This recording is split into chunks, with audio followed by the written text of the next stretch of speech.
श्री वशिष्ठ जी बोले, हे राम जी, संसार बड़ा गंभीर है, इसको तरना कठिन है। जिसको इससे तरने की इच्छा हो उसका यह कर्तव्य है कि वेदांत का अध्ययन, प्रणव का जप और चित्त को स्थिर करे। जब ऐसा उपाय करे तब ईश्वर उस पर प्रसन्न होंगे। जिससे संसार असत्य प्रतीत होगा, ईश्वर प्रसन्न होकर उसके हृदय में विवेक रूपी दूत उत्पन्न करेंगे। हे राम जी, फूलों के बगीचे और सुंदर फूलों की शैया आदि विषयों से भी ऐसा निर्भय सुख नहीं प्राप्त होता जैसा संतों की संगति से प्राप्त होता है, क्योंकि उनका निश्चय सदा आत्मा में रहता है। हे राम जी, ऐसे ज्ञानवानों की संगति करके जब हृदय शुद्ध होता है तब आत्म तत्व की प्राप्ति होती है। जब तक हृदय मलिन है तब तक उसकी प्राप्ति नहीं होती। जैसे उज्ज्वल आरसी प्रतिबिंब को ग्रहण करती है, लोहे की शिला प्रतिबिंब को नहीं ग्रहण करती, वैसे ही जब हृदय उज्ज्वल होता है तब संतों के वचन हृदय में ठहरते हैं। जैसे वर्षा काल का बादल फैलकर थोड़े से बहुत हो जाता है, वैसे ही जब हृदय शुद्ध होता है तब बुद्धि बढ़ती जाती है। जैसे वन में केले का वृक्ष बढ़ता जाता है, वैसी ही बुद्धि बढ़ती जाती है।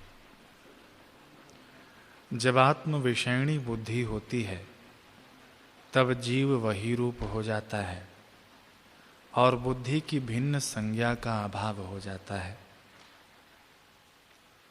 जैसे लोहे को पारस का स्पर्श होने पर वह स्वर्ण हो जाता है और फिर लोहे की संज्ञा नहीं रहती, वैसे ही आत्मपद की प्राप्ति होने से बुद्धि की संज्ञा नहीं रहती और विषय भोग की तृष्णा भी जाती रहती है। हे राम जी, विषयों की तृष्णा और अभिलाषा ने जीव को दीन बनाया है। जब तृष्णा का त्याग करे तब परम निर्मलता को प्राप्त होता है। जैसे हाथी जब तक सिर पर धूल डालता है तब तक मलिन रहता है और जब नदी में प्रवेश करता है तब निर्मल हो जाता है, वैसे ही जब जीव तृष्णा रूपी राख का त्याग करता है और आत्मा में स्थित होता है तब निर्मल होता है, तब निर्मल होता है। हे राम जी, जब जीव भोगों की इच्छा त्यागता है तब बड़ी शोभा पाता है। जैसे स्वर्ण को अग्नि में डालने से उसका मैल जल जाता है और वह उज्जवल रूप धारण करता है। हे राम जी, भोग रूपी बड़ा विष है, उसका दिन दिन त्याग करना विशेष लाभदायक है। जीव जब तृष्णा का त्याग करता है तब अति शोभा पाता है। जैसे राहु दैत्य से रहित चंद्रमा शोभा पाता है, वैसे ही तृष्णा का वियोग होने पर पुरुष शोभा पाता है। हे राम जी, जब भोगों से वैराग्य होता है तब दो पदार्थों की प्राप्ति होती है। जैसे नूतन अंकुर के दो पत्ते होते हैं, वैसे ही तृष्णा के त्याग से एक तो संतों की संगति मिलती है और दूसरे सतशास्त्र का विचार उत्पन्न होता है। इनमें जब दृढ़ भावना होती है तब अभ्यास करके वही परमानंद रूप होता है जिसमें वाणी की संगति नहीं। तब मनुष्य भोगों की इच्छा से मुक्त होता है और परम शांति सुख पाता है। जैसे पिंजड़े से निकलकर पक्षी सुखी होता है, वैसे ही वह सुखी होता है। हे राम जी, जीव को भोग की इच्छा ने ही दीन किया है। जब इच्छा निवृत्त होती है, तब गोपद की तरह वह संसार समुद्र को लांघ जाता है। तब उसको तीनों जगत सूखे तृण जैसे तुच्छ लगते हैं। हे राम जी, जब वह भोग की इच्छा से मुक्त होता है, तब ईश्वर होता है। जिस पुरुष को आत्मसुख प्राप्त हुआ है, वह भोगों की इच्छा कभी नहीं करता, और जब वे आकर प्राप्त होते हैं, तब भी वे उसको नीरस और मिथ्या प्रतीत होते हैं। इससे वह उनके भोग को नहीं चाहता। जैसे जाल से निकला हुआ पक्षी फिर जाल में नहीं पड़ता, वैसे ही वह पुरुष भोगों को नहीं चाहता। जब विषयों की तृष्णा निवृत्त होती है, तब परम शांति पाता है, और संतों के वचन उसके हृदय में शीघ्र ही प्रवेश करते हैं। हे राम जी, मोक्ष रूपी स्त्री के कानों के भूषण संतों की संगति है। जब साधु की संगति होती है, तब अशुभ कर्मों का त्याग हो जाता है और पराये धन की इच्छा नहीं रहती। तब जो कुछ अपना होता है, उसके भी त्यागने की इच्छा होती है, और भले भोग जो भोगने के लिए आते हैं, उनको वह बांट कर भोग करता है। निदान बड़े उत्तम भोगों को खाता है। तब यदि शरीर मांगे तो वह शरीर भी दे देता है, क्योंकि उसको देने का अभ्यास हो जाता है। परंतु और से साग मांगने की भी इच्छा नहीं रखता। संतोष से यथा प्राप्त चेष्टा और तप दान करता है। यज्ञ, व्रत और ध्यान करके पवित्र रहता है और तृष्णा का त्याग करता है। हे राम जी, ऐसा दुख घोर नरक में भी नहीं होता जैसा तृष्णा से होता है। जो धनवान है, उनको धन के कमाने और रखने की चिंता है। उन्हें उठते बैठते, खाते पीते, चलते सोते सदा धन की ही चिंता रहती है। इसी चिंता में वे पच पच कर मर जाते हैं और फिर जन्म लेते हैं। हे राम जी, यद्यपि धनी हो और उसे संतोष नहीं, तो वह परम दरिद्र है। और जो धन से हीन है परंतु संतोषवान है, वह ईश्वर है। जिसको संतोष है, उसको विषय बंधन नहीं कर सकते। हे राम जी, जब तक धन की इच्छा नहीं करता, तब तक भोग रूपी विष नहीं व्यापता। परंतु जब धन की इच्छा उपजती है, तब परम विष व्यापता है। विपरीत भावना में दुख होता है, और जो दुखदायक पदार्थ हैं, वे सुखदायक जान पड़ते हैं। हे राम जी, जो कुछ अर्थ है वही अनर्थ है। जिसको संपदा जानते हैं वही आपदा है, और जिनको भोग जानते हैं वही सब रोग रूप हैं। इनको संपदा जानकर चाहता है, इसी से बड़ा दुखी होता है। हे राम जी, रसायन सब दुखों का नाश करती है, परंतु वह देवताओं के पास होती है। यदि अमृत चाहिए तो संतोष ही परम रसायन है। जब विषयों में दोष दृष्टि होती है और मनुष्य संतोष धारण करता है, तब मूर्खता दूर हो जाती है, और गोपद की तरह संसार समुद्र से शीघ्र ही तर जाता है। जैसे गौ के पैर के गड्ढे को सहज ही लांघ जाते हैं, वैसे ही संसार समुद्र को वह सहज में तर जाता है। हे राम जी, जिसको संतोष प्राप्त होता है, उसको परम शांति होती है। कभी वसंत ऋतु भी सुख का स्थान हो, नंदन वन भी सुख का स्थान हो, उर्वशी आदि अप्सराएं पास हों, चंद्रमा निकला हो, कामधेनु विद्यमान हो और इंद्रियों के सब सुख प्राप्त हों, तो भी शांति न होगी। एक संतोष से ही शांति होगी। संतोषवान को ये विषय डिगा नहीं सकते।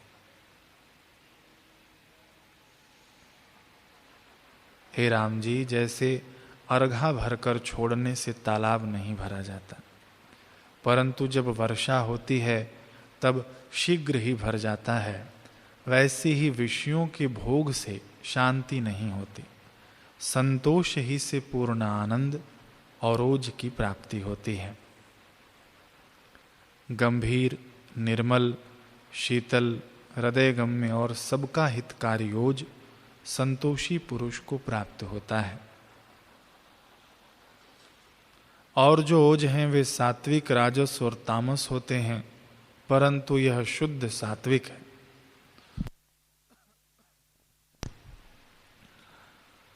जिस पुरुष को संतोष होता है वह ऐसे शोभित होता है जैसे वसंत ऋतु का वृक्ष फूल, फल और पत्तों से शोभा पाता है। और जिसको तृष्णा है वह चरणों के नीचे आए कीड़े की तरह कुचला जाता है। हे राम जी, जिसको तृष्णा है उसको संतोष और शांति भी नहीं होती। जैसे जल में डाला गया तृणों का पूला तीव्र पवन से उड़ता फिरता है, वैसे ही तृष्णावान पुरुष को क्षोभ होता है। हे राम जी, जो पुरुष अर्थ की सदा इच्छा करता है वह अग्नि में प्रवेश करता है, अर्थात सर्वदा तपता रहता है। जैसे गर्दभ विष्ठा के स्थान में प्रवेश करता है, वैसे ही तृष्णावान जो विषय रूपी गंदे स्थान में प्रवेश करता है वह गर्दभ है। जैसे गर्दभ का स्पर्श करना अनुचित है, वैसे ही तृष्णावान गर्दभ का स्पर्श करना योग्य नहीं है। हे राम जी, यह संसार मिथ्या है। जो इस संसार के पदार्थों को चाहता है वह मूर्ख है। इस जगत के अधिष्ठान को प्राप्त होने से जीव निर्वासनिक होता है, और जब निर्वासनिक होता है तब संतोष को प्राप्त होता है। तब ऐसा होता है जैसे तारों में चंद्रमा शोभा पाता है। इससे इच्छा के नाश का उपाय करो। हे राम जी, जब इच्छा नष्ट होती है और संतोष रूपी गंभीरता प्राप्त होकर द्वैत कलना मिटती है, तब उसी को पंडित जन परम पद कहते हैं। यह पद कैसे प्राप्त होता है सो भी श्रवण करो। हे राम जी, जब संसार से वैराग्य, संतों की संगति और सतशास्त्रों के अर्थ और आत्मा में दृढ़ भावना होती है, तब जगत नीरस हो जाता है, अर्थात जगत असत्य प्रतीत होता है। हृदय में शांति होती है, जीव अपने को ब्रह्म जानता है और परिच्छिन्नता मिट जाती है।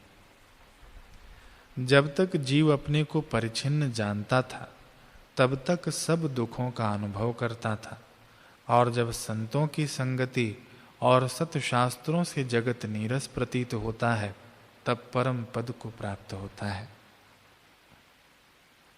हे राम जी, जब संसार से वैराग्य होता है तब संतों की संगति होती है, फिर शास्त्र सुनता है, तब संपूर्ण जगत नीरस हो जाता है। जब जगत नीरस लगा और आत्मा में दृढ़ अभ्यास हुआ, तब अपनी स्वभाव सत्ता प्रकाशित होती है। उसी स्वभाव सत्ता में स्थित होने पर परमानंद की प्राप्ति होती है, जिसमें वाणी की गति नहीं है। हे राम जी, जब यह अवस्था प्राप्त होती है तब मन स्थिर हो जाता है, अर्थों की तृष्णा नहीं रहती। जो अपने पास होता है उसको रखने की भी इच्छा नहीं रहती, सहज त्याग हो जाता है, और पुत्र, धन, स्त्री आदि तब नीरस हो जाते हैं। यद्यपि वह मनुष्य इनके बीच में रहता है तो भी इनमें अहम मम अभिमान नहीं करता। जैसे मजदूर चलता चलता किसी मार्ग में आ उतरता है और मार्ग वालों से कुछ संबंध नहीं रखता, वैसे ही वह किसी विषय से संबंध नहीं रखता। और जो अनिच्छित इंद्रियों के सुख प्राप्त होते हैं उनमें राग द्वेष नहीं रखता।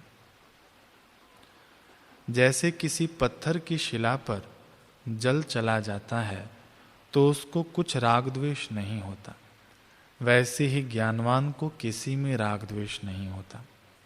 हे राम जी, उसके शरीर की यह स्वाभाविक अवस्था हो जाती है कि वह एकांत को चाहता है और वन और कंदरा में रहने की इच्छा करता है। मुमुक्षु को अज्ञान के स्थान जो स्त्री, भोग, राग द्वेष के इष्ट अनिष्ट भी दैव संयोग से प्राप्त होते हैं तो भी उन्हें शीघ्र ही त्याग देता है। हे राम जी, जब क्षेत्र में बीज डालना होता है तब पहले जो कांटे आदि होते हैं उन्हें फड़वे से काटकर दूर किया जाता है, तब खेत अच्छा फलता है। वैसे ही जिस पुरुष को मन रूपी खेत में अनुभव रूपी फल देखना हो, वह इच्छा रूपी कंटकों और वृक्षों को अनिच्छा रूपी फड़वे से काटे और संतोष रूपी बीज को बोवे तो खेत भी अच्छा फलेगा। हे राम जी, जब अनुभव रूपी फल प्राप्त होता है तब मनुष्य सूक्ष्म से सूक्ष्म और स्थूल से भी स्थूल हो जाता है और सब में आत्मा को देखता है। जब चित्त अदृश्य होता है तब द्वैत भावना मिट जाती है और जब द्वैत भावना मिटी तब चित्त अदृश्य हो जाता है। उस चित्त को जो उपशम का सुख होता है वह वाणी से कहा नहीं जा सकता, उसी का नाम निर्वाण पद है। जब मनुष्य ईश्वर की भक्ति करता है और दिन रात्रि चिरकाल तक भक्ति करता रहता है तब ईश्वर प्रसन्न होते हैं और निर्वाण पद की प्राप्ति होती है। राम जी बोले, हे भगवान, वह कौन ईश्वर है और उसकी भक्ति क्या है जिसके करने से निर्वाण पद प्राप्त होता है? श्री वशिष्ठ जी बोले, हे राम जी, वह ईश्वर दूर नहीं, उसमें भेद भी कुछ नहीं और वह दुर्लभ भी नहीं, क्योंकि वह अनुभव स्वरूप ज्योति और परम बोध स्वरूप है। सब जिसके वश हैं, जो सब है और जिससे सब है, उस सर्वात्मा को मेरा नमस्कार है। हे राम जी, सब कोई उसी को पूजते हैं। मंत्र, जप, तप, दान, होम जो कुछ कोई करता है वह सभी उसी की पूजा है। देवता, दैत्य, मनुष्य आदि जो स्थावर जंगम प्राणी हैं वे सब उसी को पूजते हैं और सबको फल देने वाला भी वही है। उत्पत्ति और प्रलय में जो पदार्थ दिखते हैं वे सब उसी से सिद्ध होते हैं।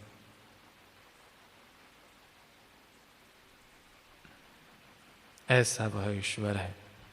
जब वह ईश्वर प्रसन्न होता है तब वह पवित्र शुभाचरण करने वाला अपना एक दूत भेजता है।